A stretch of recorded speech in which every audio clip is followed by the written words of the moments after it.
Good Tuesday evening, South Carolina weather watchers. Hopefully, everyone has had a fantastic Tuesday. I am your meteorologist, Joseph Peterson, and let's go and talk about the weather for your Tuesday evening going into your future. Now, looking at the radar right now, not really much going on throughout the entire state of South Carolina, except for just some isolated rain activity. It's not much at all, and probably is barely even noticeable. But it is out there, like in the Midlands, the Southern Midlands as well, throughout that region. And then here goes all of the severe weather that's going to make its way into South Carolina tomorrow morning, going into tomorrow afternoon.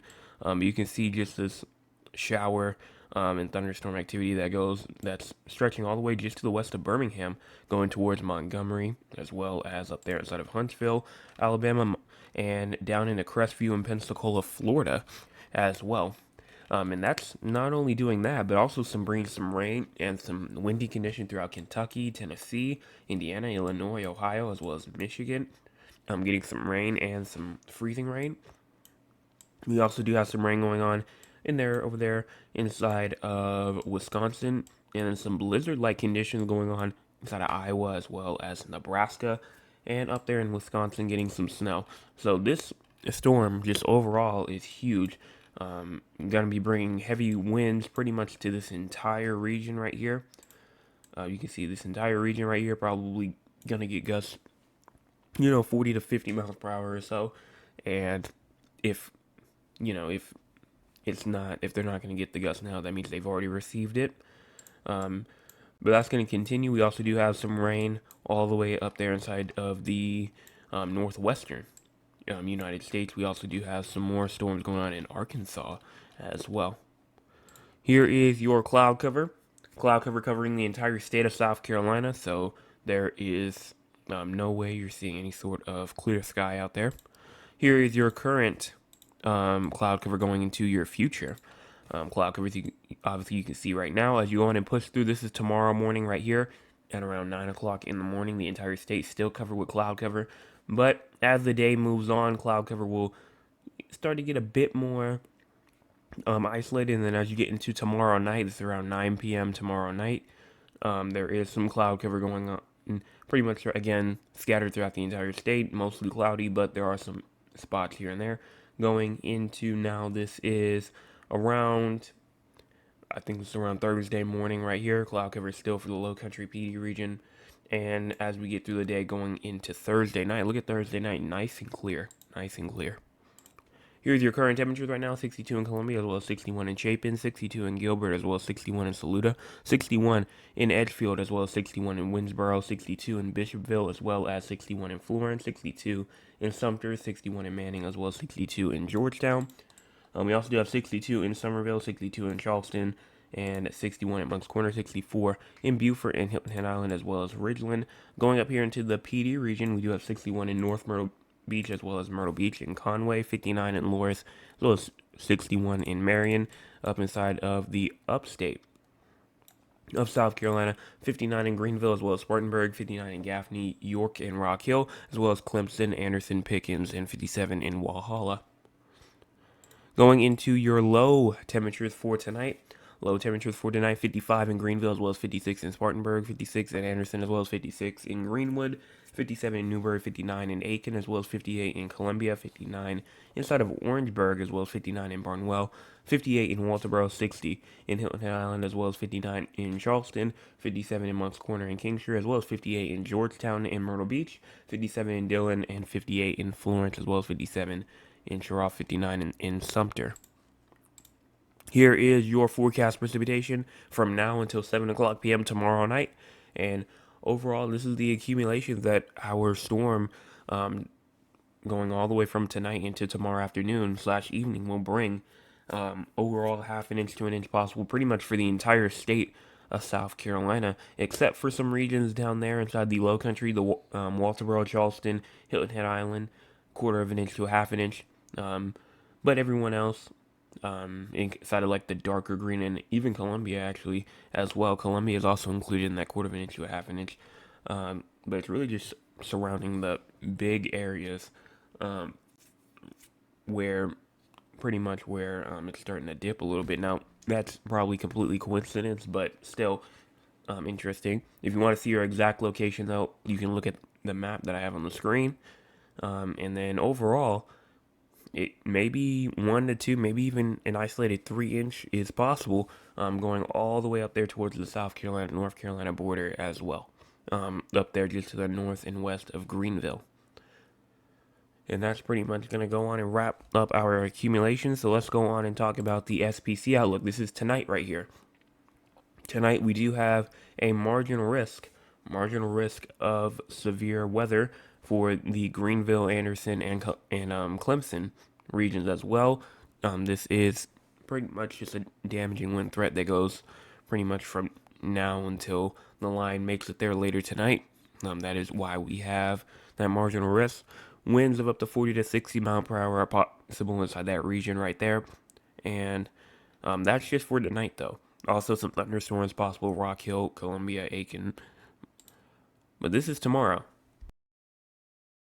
This is the threat that we're looking at for right here. The main regions obviously being pretty much most of the entire low country of South Carolina, Charleston, Hilton Head Island, Florence, and Myrtle Beach as well. This comes with a damaging wind threat that is a 30% risk for damaging winds. You can see it right here. If you're in the green, you have a 5% chance of receiving damaging winds of 40 to 60 mile per hour. If you're inside the yellow, Rock Hill, Columbia, Aiken, that is potentially, gusts probably around 60 at a maximum 70 miles per hour. And overall just scattered overall just in general.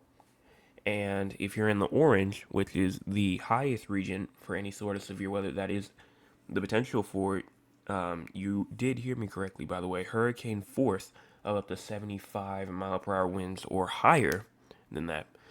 So that's why they do have the hatch risk right here. You can see it right here as I go on and load this up right here on the screen. If you're inside of the red, and especially the hatch risk, that does come with a 30% chance of receiving damaging winds, and then that hatch risk means you have an extra 10% chance to see it potentially get up to hurricane force 75 to 80 miles per hour or higher. And so that is, pretty interesting way to start March. We've been talking about this for a good little bit now. So hopefully everyone knew. But wind is not the only thing that you're going to have to pay attention for as well, because tornadoes is also a big threat with this as well. If you're in the green, Spartanburg, Rock Hill, Columbia, and Aiken, down towards just to the west of Hilton Head Island. But you're in the 2% risk for tornadoes, and then if you're in the brown, which is pretty much the enhanced risk, the places in the orange, you do have a 5% chance of receiving just some spin up tornadoes. They did say a couple of them could be strong though, so we'll continue to watch for that. That's EF2 or higher. And then hail being the least important of them all, only holding a 5% risk from Rock Hill, Columbia, Hilton Head Island, Charleston, Florence, and Myrtle Beach. So the low country of South Carolina, PD region of South Carolina are definitely the regions that are going to probably be impacted the most. But overall, the more east you are, definitely the higher chance you have of receiving the more damaging effects for especially when it comes to damaging winds as well. And tornadoes being inside the line as well, called QLCS, meaning that it's inside of a line of storms instead of being discrete. And that's pretty much what's going on there. Now, in terms of timing, let's go on and show that right now. Here's the ARRR right here. This is not the ARRR. This is the ARRR right here. Going on to the 0Z. Let's go on and get this started. Going all the way. This is starting off at 12 o'clock in the morning right here. Just staying calm for now. But as you continue through, this is 2 o'clock in the morning. This is 3 o'clock in the morning. Then this is 4 o'clock in the morning. There goes that thunderstorm activity. And those definitely damaging winds going through the upstate of South Carolina by around 5 o'clock in the morning. Till when it passes Greenville, Spartanburg, Simpsonville, Lawrence, Greenwood, and McCormick as well. That will continue 7 a.m. It'll be places like Clover, York, Newberry, Saluda, and Edgefield, and even Augusta as well. Then continuing through 8 o'clock in the morning through Charlotte, North Carolina, Rock Hill, Chapin, and just to the west of Barnwell. 9 o'clock, it will be in Columbia, places like Lancaster, Bamberg, Allendale, and Hampton. And then by the time you get to 10 o'clock in the morning, it'll be through Bluffton, Beaufort, as well as Walterboro, Bowman, as well as Jefferson and Pageland, South Carolina. And then by the time you get to around 11 o'clock in the morning, you'll be in places like Cheraw, Darlington, Florence, Moncks Corner, Somerville, Lincolnville, Latson, Hollywood, and Edisto Beach. And then just continuing through to 12 o'clock p.m., going through Charleston, going through Allendale and Georgetown, and then this is, you can even see the precipitation starting to get a bit higher as the day moves on, and the more east I said that you go, the more intense it would be. So that's why I'm saying if you are getting impacted later in the day, the more higher chance you have. And then finally going through Conway, Carolina Forest, Myrtle Beach, North Myrtle Beach by around 1 p.m. and then bringing some rain/thunderstorm activity behind it as well, and then it'll be out of here by that time by around 3 p.m. But there will be some leftover shower activity still going on in the upstate, even though this is gone. Still just some isolated shower activity going on through the afternoon and evening hours, and then past that even more. I'm going through to around maybe 12 to 3 o'clock in the morning. Showers still going on in the Southern Midlands, Low Country, PD region, but then past that, that's it. So just some leftover moisture behind it won't really do much at all. It won't bring any sort of thunderstorm threat or anything like that. But there it goes right there. In terms of gust as well, here it is right here. If you look at the max gust between now, just in your location, just going through, like up here in Greenville, for example. We're going to start here at around 12 o'clock in the morning like we did, around 40, 50, going all the way through towards like Rock Hill up to 50. Again, this is just one model run, so this is not, the final say. We'll look and see what they say at the end and see what the max gust was, up to 40, 50, 50 up there for Columbia as well. Orangeburg around 55-ish. I'm going through Orangeburg at around 56. Charleston around 55. Maybe trying to get close to 60 as well near Charleston as well. Florence around 50, Kingstree around 60-ish, Myrtle Beach over here at around 55 as well. And I think I said Georgetown, but if I didn't, 55 near Georgetown as well. So overall, 50, 60 range, but again, some of them could be higher, and this actually is not accounting storms as well. Kind of does, but not really. It just really matters in the moment how powerful the storm is, and again, that can get all the way up to hurricane force, like they said, with just that 10% risk. So now that's it for the short-term future and just what's going on severe weather-wise. If you do have any questions, by the way, of anything else that I may have missed, go on and leave it inside the live chat right now. Also, if you're watching on the recording as well, make sure that you go on and do so there as well, inside the comment section. But now let's go and talk about our long-term future, so past the storm right here. After the storm is completely gone, there will be some cold air behind it, but overall that's going to leave pretty fast. Warm air takes back over March the 7th, and maybe some more severe weather tries to come on March the 9th. And that will push through March the 10th. Then the 11th and the 12th looks okay. The 13th brings some more shower thunderstorm activity, and then even March the 15th, some more shower and thunderstorm activity. That severe weather trend that I talked about a while ago is really coming into effect. Now, not all of this might not be severe weather, just determines when we get to the future, but it definitely all has the potential. And so that's going to go on and wrap that up. So let's go on and talk with the audience. If you want to be a part of the audience, you can by joining us at 9 o'clock p.m. Eastern Time. Let's see what the audience has to say for tonight. Mr. Anthony does say, good evening, everyone. Good evening to you. Ms. Tolliver says, good evening. Sounds like it's about to go down in Somerville tomorrow. Do you think the severe weather will cause power outages? Enjoy your e-learning day tomorrow. Let us know if you will report live. Do I think it will cause power outages 100%? Some people will definitely lose power. Where exactly, I have no idea, but there is a good chance that definitely some areas will lose power as you go into tomorrow. Even if, even just with regular gusts of up to 45, 50, even if you don't get a storm, you could still lose power because 45, 50 mile per hour wind will still do that to you. And that's just without the storms, and that's what everyone is expecting. Enjoy your e-learning day tomorrow. Thank you for that, and then let us know if you report live. I'm thinking about it because I really won't have anything to do. The work that they gave us not really that much, so honestly, I'm not quite sure. But if I do, it will definitely be early in the morning. So if I do go live, that is. So make sure that you're paying attention for that. And it will probably go into around like 1, 2 o'clock p.m. ish until everything's calmed down and it's moved offshore already. So how long will it be? I have no idea. But we'll just see what happens tomorrow morning. We'll just see what happens.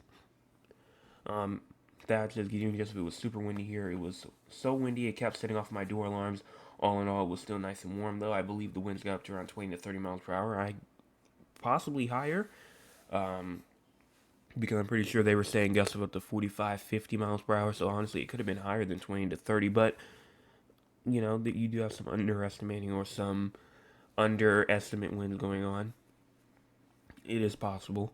And it says hi Jay, hello to you, and then Terrell says hi Joseph, hello to you as well, and that's it.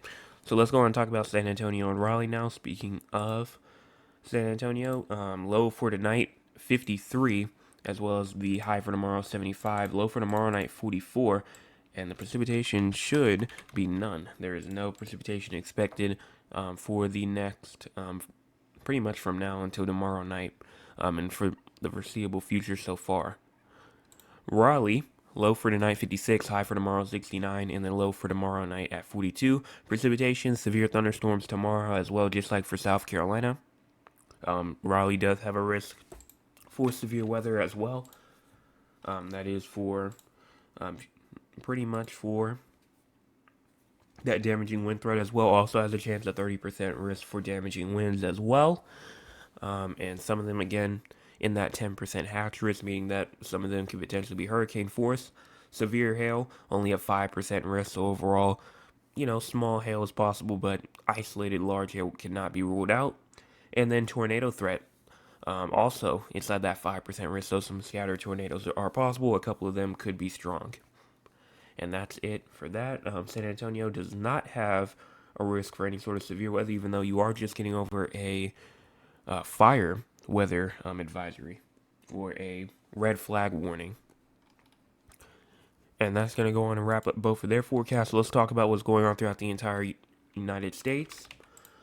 A major high impact storm was ejecting out onto the central U.S., bringing widespread hazard through the midweek, including damaging winds, blizzard conditions, severe weather, critical fire weather conditions, and the risk for some flash flooding.